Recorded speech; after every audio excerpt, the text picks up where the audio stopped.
नौकरी का मतलब ये है कि आप अपनी ज़िंदगी का अधिकांश हिस्सा आप करीब करीब 35 से 40 साल उस अपनी ज़िंदगी के पीक जो पीरियड है वो आप सेवा में देने को आए हैं। आपने पहले तो जो 5 साल ट्रेनिंग ली, जो आपने पीक अपने पीरियड में ग्रहण किया, उस डायरेक्शन में तो नहीं जा रहे आप। इसकी क्या वजह है, क्यों आना चाहते हो आपके पास? सर आजकल जो माननीय प्रधानमंत्री जी भी कह रहे हैं कि सर मिनिमम गवर्नमेंट और मैक्सिमम गवर्नेंस की बात कर रहे हैं, तो कहीं ना कहीं सर उसमें तकनीक काम आती है सर। और आजकल जो ई गवर्नेंस का ढांचा है पूरा का पूरा वो इलेक्ट्रॉनिक्स एंड कम्युनिकेशन। तो अच्छा है ना, आपको तो उसी लाइन में जाना चाहिए था, आप इधर आ रहे हैं इसमें कैसे? तो आप ये तकनीक और उसकी बात कर रहे हैं मैक्सिमम मिनिमम, तो फिर तो आप टेक्निकल साइड में रह के अच्छा कंट्रीब्यूट कर सकते थे। आपने इनिशियली भी यही सोच के उस लाइन में गए होंगे आईटी पढ़ने के लिए, आपने 5 साल पढ़ाई की, अब आप छोड़ देंगे। एक आईटी इंजीनियर बनने में अमूमन कितना खर्चा होता है? तो मुझे एग्जैक्ट आइडिया नहीं है, पर डायरेक्टली डायरेक्टली तो चलो आपके 2-4 लाख होगा या और लाख 2 लाख, बट इनडायरेक्टली अगर अपन देखें तो जो रिसोर्सेज और जो इनपुट्स और इतने असेट क्रिएशन में हुआ है तो दैट इज 25-50 लाख रुपये होता है एक आईटी इंजीनियर का साल। तो आपको ऐसा नहीं लगता आप नेशन के साथ में आपने इतना बड़ा वो किया है, बिट्रेल किया है? आपने इलेक्ट्रॉनिक्स की पढ़ाई की और अब आप दूसरा रास्ता चुनना चाहते हैं। सर मुझे नहीं लगता कि सर रास्ता, हालांकि सर थोड़ा प्रशासनिक कार्य वाला है, लेकिन कहीं ना कहीं सर दोनों का उद्देश्य एक ही रहता है। इलेक्ट्रॉनिक्स में भी सर हम अंतिम तौर पर तकनीक का अर्थ यही है कि वो आम जनजीवन के काम में आए, और प्रशासन के माध्यम से आप योजनाओं को भी सिर्फ तकनीक के माध्यम से लागू कर सकते हैं, क्योंकि अंतिम व्यक्ति के काम ही आएगा सर। आपको अपॉर्चुनिटी तो वहाँ से मिल सकती थी ना, कैंपस इंटरव्यू में या कहीं ना कहीं आप अप्लाई करते तो आपको जॉब तो मिल ही जाता। ऐसा तो नहीं कि जॉब नहीं मिल रहा था, फिर आप इस प्रशासनिक सेवा में क्यों आना चाहते हैं? क्या ग्लैमर आपको, गाड़ी, लाल बत्ती, ये सब अट्रैक्ट करता है? सर ये मुझे कतई इसका शौक भी नहीं है सर लाल बत्ती का। सर एक तो सर पहला जो मेरा जो रीजन था सर, वो पढ़ते टाइम सर मैंने अपने कुछ ऐसे मित्र थे जिनके मैं संपर्क में आया था जो प्रशासनिक सेवा की तैयारी कर रहे थे। और सर उसके बाद सर हमारे जो जिले हैं सर, उसके बाद जो दूसरे जिले थे सर कोटा वगैरह, तो वहाँ से कुछ लोग सर सिलेक्ट हुए थे प्रशासनिक सेवा को लेकर। तो जब मैंने उनको देखा तो उनकी काफ़ी उनको मान सम्मान भी मिला, उनके माता पिता का इंटरव्यू भी छपा। और मेरे पिताजी भी चूँकि शिक्षक रहे तो सर उन्होंने भी सर कभी प्रत्यक्ष तौर पर तो कहा नहीं, पर उनका एक झुकाव था सर प्रशासनिक सेवा की तरफ। तो मुझे लगा सर कि वो भी चाहते हैं मैं प्रशासनिक सेवा में आऊँ। तो मेरा प्रारंभिक तो सर ये था कि मैं सामाजिक प्रतिष्ठा के लिए आना चाहता था, लेकिन जो सर मैंने तैयारी की तो मुझे लगा कि मैं इसके माध्यम से खुद अपन को परखूँगा सर, उससे उनको जान सकूँगा, अपने व्यक्तित्व को सुधार सकूँगा, तो प्रशासन में सर मैं कुछ उपयोगी योगदान कर पाऊँगा। तो अंततः सर जीवन की गुणवत्ता बढ़ेगी सर मेरी, और यही हर हर व्यक्ति का लक्ष्य होता है सर। पर उस एक व्यक्ति का तो आपने चांस खत्म कर दिया ना, जो आपकी जगह उस सीट पे जाता है, हाँ या ना? सर वो अगर सीट ऐसी होती है तो सर वो रिजर्व सीट होती है, जिसमें बाद में काउंसलिंग के माध्यम से सब भर्ती कर ली जाती है। मैं आईटी सीट की बात कर रहा हूँ, मैं रिजर्व या जनरल की बात नहीं कर रहा। आईटी सीट पर अगर आप नहीं जाते, आपको इधर ही आना था, तो यहाँ तो आप सिंपल ग्रेजुएशन करके आ सकते थे ये। अगर आपको सर्विसेज, प्रशासनिक सर्विस की तरफ भी इंटरेस्ट था तो, क्योंकि एक सिंपल ग्रेजुएशन में और आईटी ग्रेजुएट में बहुत खर्चा है, उसमें देश का बहुत पैसा लगता है। एमबीबीएस और आईटी इंजीनियर तैयार करने में देश का बहुत पैसा लगता है। ये तो आपको जवाब देना पड़ेगा, आप क्यों ऐसा कर रहे हैं? आप उधर आपने ट्राई नहीं किया, कोई जॉब नहीं मिला आपको इसलिए? सर मैंने जो ग्रेजुएशन कंप्लीट हुई थी उसके बाद सर मेरा गेट के लिए मैंने अप्लाई किया था सर। अच्छा। और गेट में मेरा सिलेक्शन भी हो गया था, पर रैंक काफ़ी पीछे थी सर। इसके अलावा सर मैंने इंटर्न के रूप में भी काम किया था सर, और कुछ महीने तक फरीदाबाद में। तो ये बताओ, भारत सरकार आपने इलेक्ट्रॉनिक्स और कम्युनिकेशन में किया है, ये गति शक्ति प्रोजेक्ट का नाम सुना है आपने? भारत सरकार? जी सर।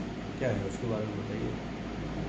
सर इसका जो मूल उद्देश्य है सर वो कि जो ब्यूरोक्रेटिक जो साइलोस रहता है कि कहीं ना कहीं सर समन्वय की समस्या आती है, तो उन सभी जो डिपार्टमेंट है सर, जो अवसंरचना से जुड़े हुए डिपार्टमेंट है, उनको एक साथ एकीकृत मंच पर लाता है। ये एक ऑनलाइन प्लेटफॉर्म है सर। ऑनलाइन प्लेटफॉर्म है, तो इसमें क्या क्या अलग अलग मंत्रालयों को क्या क्या सहूलियत हो जाती है? सर मैं एक बताना चाहूँगा एक उदाहरण के माध्यम से कि जैसे हमें कोई केबल बिछानी है सर, यदि वो अगर सड़क निर्माण से पहले ही बिछा दी जाती है तो फिर बाद में सड़क निर्माण होता है, तो केवल वह भी क्षतिपूर्ति पहुँच जाती है। तो अगर एक जो दूरसंचार विभाग है और एक रोडवे मिनिस्ट्री है, इनके भी समन्वय नहीं रहेगा तो सर अंततः सर अवसंरचना का नुकसान होगा और हमारे कार्य की लागत भी बढ़ जाएगी। लगभग कितने मंत्रालय या डिपार्टमेंट इससे जुड़े हुए हैं? सर मैं माफ़ी चाहूँगा, मुझे एग्जैक्ट आइडिया नहीं। अच्छा, इसमें कुछ पैरामीटर्स हैं, आपको अंदाज़ है कितने पैरामीटर्स और लेयर्स वगैरह से तय किया जाता है कि पाइपलाइन कहाँ डलनी है, ऑप्टिकल फाइबर कहाँ जानी है, गतिशक्ति प्रोजेक्ट में है आपको आइडिया? सर मैं माफ़ी चाहूँगा, मुझे आपने बताया आपकी हॉबी है कुकिंग, क्या बनाते हैं आप सबसे अच्छा? सर मैं काफ़ी चीज़ें बना लेता हूँ राजस्थान में कुकिंग में। सर मैं दाल बाटी भी बना लेता हूँ, बैगन का भरता बना लेता हूँ, क्योंकि झारखंड में सीखा था सर लिट्टी चोखा, तो वो भी बना लेता हूँ सर। बैंगन की क्या न्यूट्रिशनल वैल्यू है? सर बैगन की सर आयरन काफ़ी ज़्यादा मात्रा में पाया जाता है। और सर मैंने भी यही आता है। दाल बाटी चूरमा, दाल बाटी चूरमा कैसे बनने लगा, इसका कैसे चलन आया बनने का? कुछ हिस्ट्री जानते हैं दाल बाटी चूरमा के बारे में? जी सर। बताओ। सर ये बप्पा रावल जो थे सर हमारे, तो उस समय जो सेनानी होते थे सर वो तो एक बार सर ये ऐसा इंसिडेंस हुआ कि वो बाटी वगैरह बना रहे, लोहे बना रहे थे सर, और कई इसी समय सर कुछ युद्ध जैसी कुछ स्थितियाँ विद्यमान हो गई, तो उन्होंने गर्म रेत के अंदर बाटियाँ रख दी सर। और जब वो लौट के आए सर, युद्ध क्षेत्र से लौट के आए तो बाटियाँ सीखी हुई थी, उन्होंने खा के देखा तो काफ़ी अच्छा लगा सर ये। तो इसी सर बाटियों का चलन हुआ।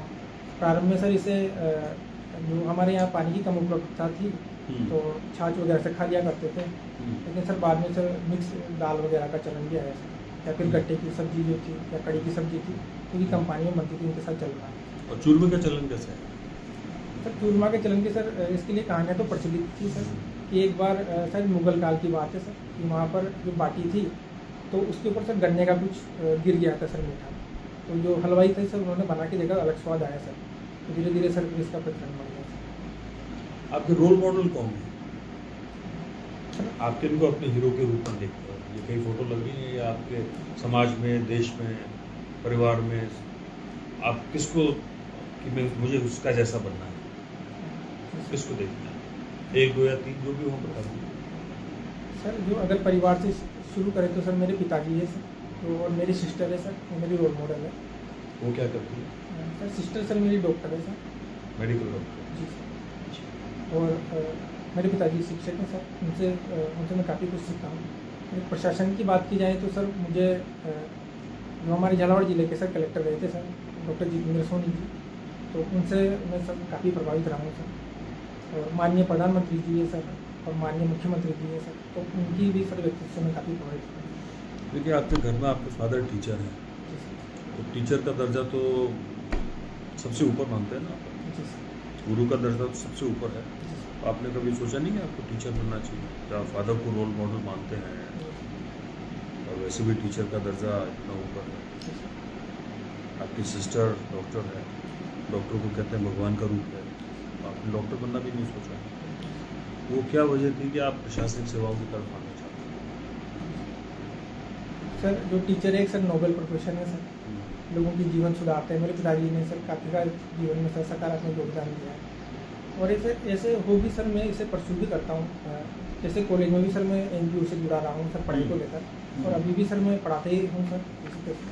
अभी भी सर मैं पढ़ाता हूँ सर। अच्छा। तो जो भी अंडर प्रिविलेज चिल्ड्रन है सर उनको। अच्छा। और यहाँ तक सर प्रशासन की बात है तो सर प्रशासन में जैसे कि सर मैंने बताया था कि मैं प्रशासन के माध्यम से सर खुद को ही तलाशना चाहता हूँ सर, और व्यक्तित्व का किस रूप में तलाशना चाहते हो? सर व्यक्तित्व के सर अलग अलग पार्ट होते हैं सर, संकाय होते हैं। देखिए, तराशने का काम तो अब schooling, basic education, school, college, तराशने का काम तो उस लेवल तक तो समझ में आता है, तो अपन कब तक तराशते रहेंगे?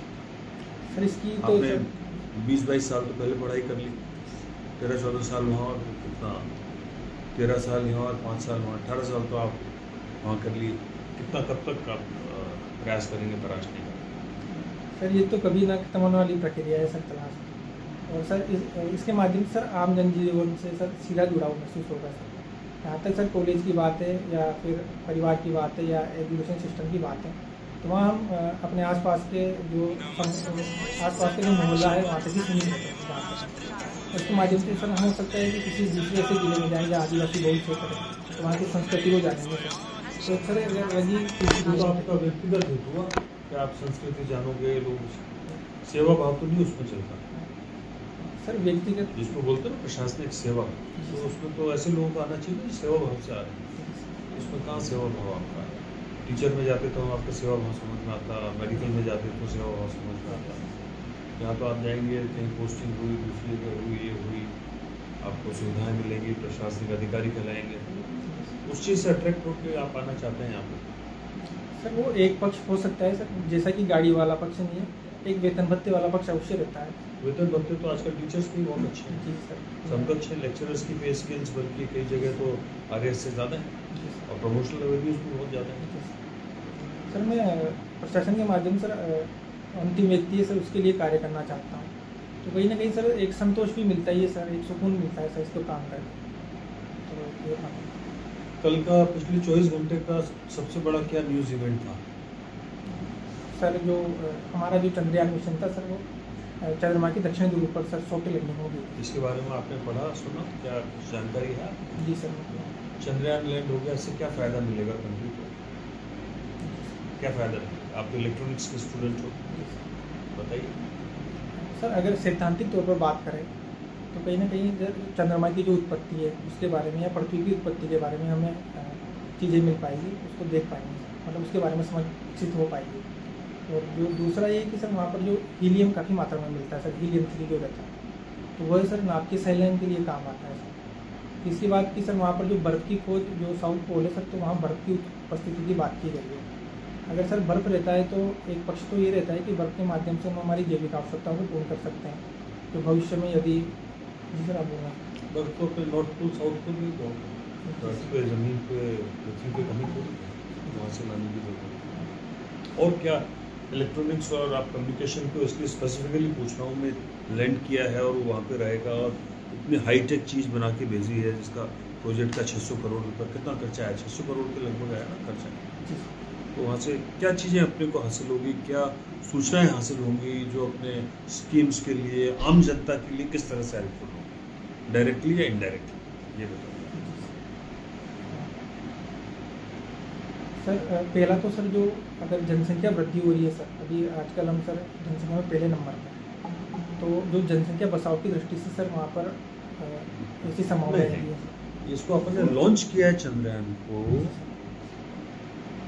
उसको जो लॉन्च किया है उससे अपन किस रूप में, जैसे कोई सीसीटीवी कैमरा लगाते हैं ना अपन घर के बाहर, तो उस रूप में आप देखो चंद्रयान को कि उससे आपके इलेक्ट्रॉनिक और कम्युनिकेशन एंगल से बताइए कि देश को, आम जनता को या विभागों को किस तरह क्या फ़ायदा होने वाला है, रिमोट सेंसिंग या इमेजिंग, ह्यूमैनिटी, मानवता को किस तरह से फ़ायदा होने वाला है।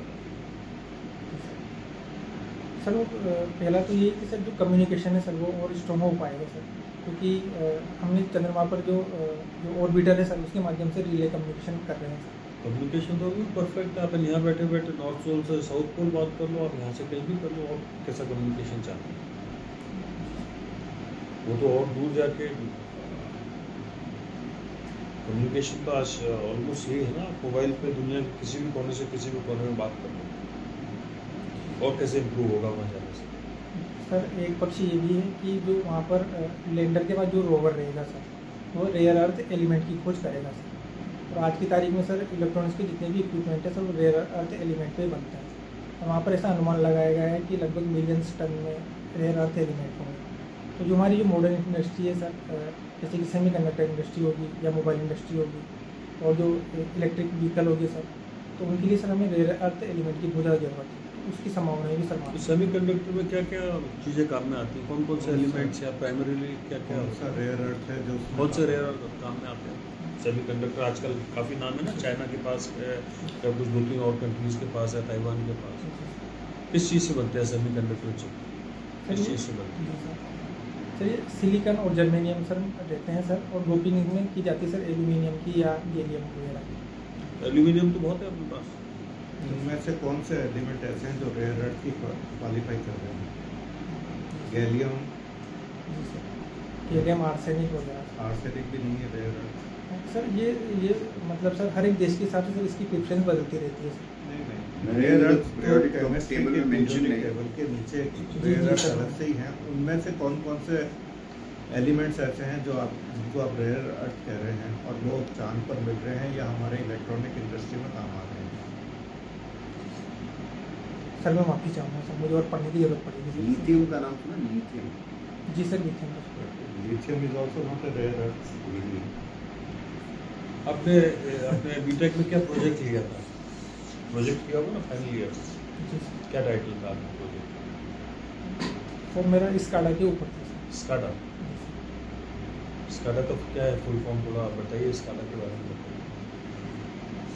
सर मैं माफ़ी चाहूँगा सर, मैं आपने प्रोजेक्ट किया है और आपको उसका प्रोजेक्ट रिपोर्ट बनाई है ना आपने?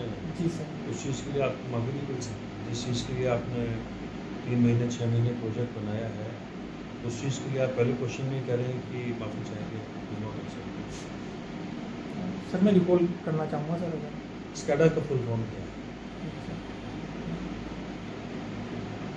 सर मुझे आपके आगे प्रोजेक्ट का टाइटल क्या था? सर स्काडा सिस्टम ही था सर। SCADA system. जी सर। स्काडा सिस्टम किस सेक्टर में आपने स्काडा सिस्टम के लिए प्रोजेक्ट बनाया था? किस सेक्टर के लिए?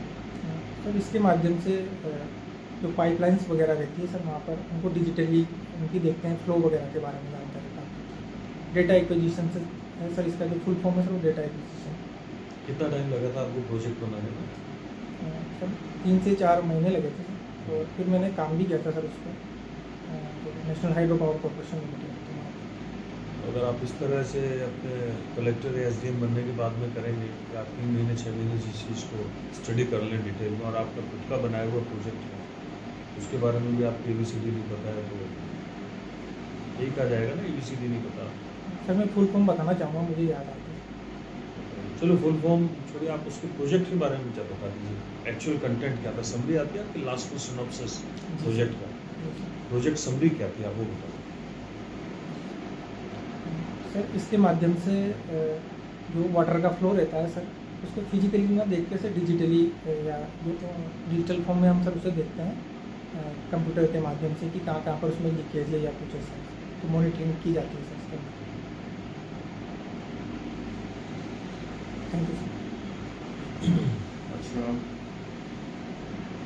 ये बताइए कि इलेक्ट्रॉनिफिकेशन हुआ इंडिया में ना, तेज गति से हो गया, तो आम जनता को क्या फ़ायदा हुआ इलेक्ट्रॉनिफिकेशन का? किस क्या क्या प्रैक्टिकल एग्जाम्पल जो रोज़मर्रा की ज़िंदगी में महसूस करती है जनता? लाइफ उसकी कंफर्टेबल हुई है, नहीं हुई, या कॉम्प्लेक्स हो गई लाइफ इलेक्ट्रॉनिफिकेशन से? कुछ एग्जाम्पल्स बताओ।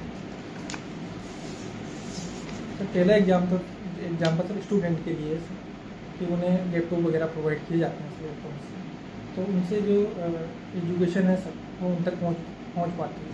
जैसे कोविड के दौर में भी सर हमने देखा कि एजुकेशन के सभी माध्यम जो फिजिकल माध्यम थे तो बंद हो गए थे, तो जैसे राजस्थान गवर्नमेंट ने भी स्माइल प्रोजेक्ट चलाया था, तो एजुकेशन पैदा हो गया सर। दूसरा सर एजुकेशन के क्षेत्र में सर जो एजुकेशन है सर उसे एक इनोवेटिव तरीके से प्रेजेंट करना, ताकि जो बच्चे उनका जुड़ाव उससे बना। तीसरा सर वित्तीय समावेशन के क्षेत्र में देखा जा सकता है, क्योंकि जैसे कि कोई भी सब्जी आ रहा है तो वो भी मोबाइल आजकल यूज कर रहा है सर, QR कोड वो भी स्कैन कर लेता है, तो वित्तीय समावेशन भी सर इससे ATMs हो गए, अपने बैंकिंग में ये बुकिंग कुछ भी करवानी है, रेलवे की, हवाई जहाज की, बस की, ये हो गई। मतलब हर चीज़ में ही बिना इलेक्ट्रॉनिक्स के तो ना तो आम जिंदगी है और न ही गवर्नेंस है, न ही क्राइम कंट्रोल है। क्राइम कंट्रोल में जितना क्राइम हो रहा है सब मोबाइल के थ्रू पकड़ रहे हैं। तो आप अपने आंसर में दे सकते हैं कि मैं इलेक्ट्रॉनिक इंजीनियर यहाँ आऊँगा तो एडिशनल एडवांटेज रहेगा स्टेट को, मैं अपनी सारी नॉलेज से बेटर ढंग से काम परफॉर्म कर पाऊँगा। एक आदमी जो उस चीज़ को पढ़ा हुआ है, एक आदमी उस चीज़ को नहीं पढ़ा हुआ, तो दोनों में फ़र्क तो रहता है ना। सर बार बार आपसे पूछ रहे थे वो क्वेश्चन, फिर सर ने बार बार क्वेश्चन आंसर हो गया आपका। गाइडेंस ग्रुप पे आ जाए या और पूछना चाहते हैं? मैं सोचा था रिव्यू करके एक साथ बता। अच्छा रिव्यू करके क्वेश्चन आंसर है तो एक बात पूछ लीजिए। वैसे मेरे को तो इनकी पर्सनालिटी अच्छी लगी, चेहरे पे इनोसेंस भी है और सुनो बेटे, दो क्वेश्चंस का हम आपको बता दे रहे हैं, और तो कोई क्वेश्चन नहीं। देखो, ये आपका एज एन इंजीनियर